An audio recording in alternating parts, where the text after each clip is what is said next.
विद्यार्थियों, मैं आपको एक बात क्लियर करना चाहूंगा। यहाँ पर अफजल खां, शिवाजी, आप इस घटना को हिंदू मुस्लिम नजरिए से बिल्कुल मत देखिएगा, क्योंकि हमारा जो इतिहास है एक धर्मनिरपेक्ष इतिहास है। आपने देखा होगा अफजल खान ने अपने जिस सचिव को भेजा, कृष्णाजीराव भास्कर, वो एक मराठी ब्राह्मण थे।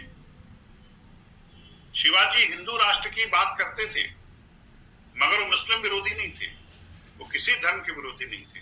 मैं आपको बताना चाहता हूं, शिवाजी की फौज में लगभग 20,000 मुसलमान सिपाही भी थे, पठान भी थे, और शिवाजी अपने हिंदू सैनिकों के लिए मंदिर बनवाते थे तो अपने मुसलमान सिपाहियों के लिए मस्जिद भी बनवाते थे। उनकी धर्म का, उनकी आस्था का पूर्ण ध्यान रखा जाता था। जब शिवाजी की फौज किसी राज्य पर आक्रमण करने के लिए जाती थी तो शिवाजी स्पष्ट हिदायत देते थे कि किसी धर्म स्थल पर आक्रमण ना करें, और किसी धर्म स्थल पर कोई धार्मिक पुस्तक आपको मिल जाए उसे सम्मान के साथ, अदब के साथ लेकर के आए। धर्म के नाम पर किसी व्यक्ति के साथ भेदभाव ना करें, स्त्रियों के साथ दुर्व्यवहार ना करें, अपनी जो सेना है किसी किसान के खेत से ना गुजारें, कृषि को नुकसान नहीं होना चाहिए, स्त्रियों के सम्मान की रक्षा और सभी धर्मों का सम्मान करना, ये शिवाजी के व्यक्तित्व का एक हिस्सा था। शिवाजी हिंदू राष्ट्र निर्माता थे, मगर धर्मनिरपेक्ष स्वभाव के थे। शिवाजी स्त्रियों का सम्मान करने वाले थे। यह गुण उन्हें माता जीजाबाई से प्राप्त हुआ। मैं एक घटना का और जिक्र करना चाहूंगा।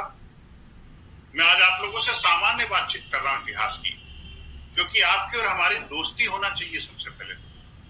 जब आप मेरी बातों को अच्छे से समझ सकेंगे तभी इतिहास आपके दिमाग में और हृदय में उतरेगा।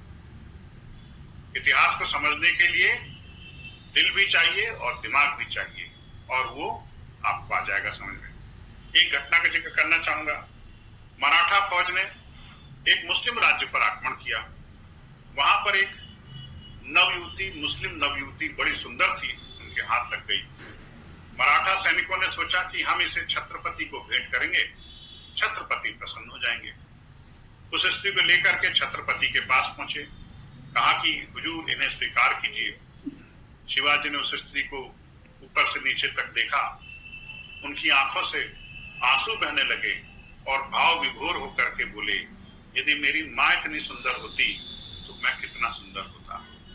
मैं आपको स्वीकार करता हूं, अपनी बहन के रूप में स्वीकार करता हूं।